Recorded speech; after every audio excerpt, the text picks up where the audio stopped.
કોંગ્રેસ દ્વારા યોજાયેલી આજે પત્રકાર પરિષદમાં વર્તમાન કેન્દ્ર સરકારમાં રહેલી ભાજપ પર આકરા પ્રહારો કરવામાં આવ્યા હતા. ઇલેક્ટોરલ બોર્ડના નામે થયેલા કૌભાંડની કોંગ્રેસ દ્વારા માહિતી આપવાની સાથે ચંદા દો, ધંધા લો અને કોન્ટ્રાક્ટર લો, લાંચ દો એ પ્રકારે સમગ્ર કૌભાંડ આચર્યા હોવાનું કહેવામાં આવ્યું હતું.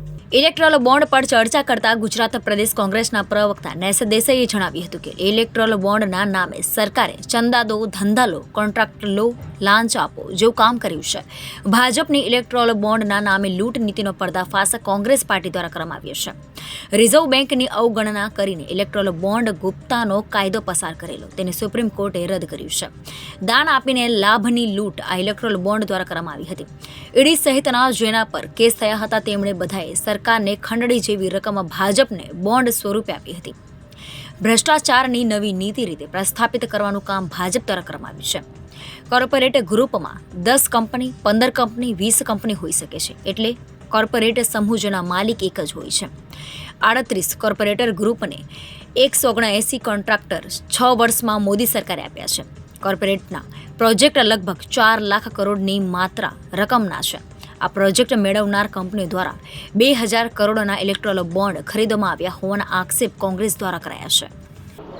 નૈસ દેસાઈ, પ્રદેશ પ્રવક્તા, કોંગ્રેસ.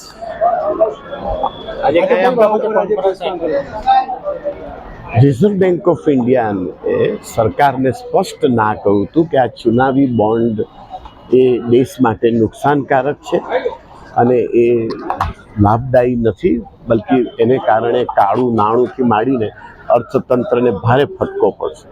પરંતુ રિઝર્વ બેંકનો અનાદર અવમાનના કરીને બહુમતીના જોર ઉપર એમણે આ ચુનાવી બોન્ડનો કાયદો પ્રસ્થાપિત કર્યો. નામદાર સુપ્રીમ કોર્ટે એ કાયદાને રદ કર્યો, એને ગેરબંધારણીય, ગેરકાયદેસર, ગેરવ્યાજબી, અનૈતિક સાબિત કર્યું. અને બે વાત બહુ સ્પષ્ટ આવી. એમાં પારદર્શિતા નહોતી, એમાં ગુપ્તતા હતી. એ ગુપ્તતાની સામે સૌથી મોટો વાંધો અને વિરોધ હતો. ગુપ્તતા શાને માટે? તો એ સ્પષ્ટ થઈ ગયું કે ગુપ્તા બે કામ માટે હતી. એમણે બોન્ડથી 9 અબજ રૂપિયા એકત્રિત કર્યા. એ 9 અબજ રૂપિયા એકત્રિત બે રસ્તે કર્યા. એક રસ્તો એમણે એ લીધો કે જેને પણ દાન આપીને સરકારી લાભ લેવો હોય તે લઈ શકે છે. એ સ્પષ્ટ મુદ્દો સાબિત થઈ ગયો. બીજું કે જેની સામે ઈડી, સીબીઆઈ, ઇન્કમટેક્સના કેસ છે એ કેસ ખતમ થઈ જશે, પહેલા બોન્ડ આપો.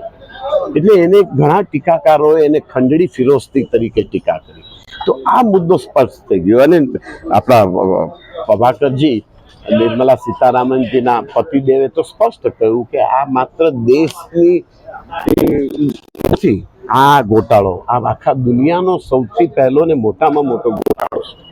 Reporter Hitesh Prajapati, Janadesh news, Surat.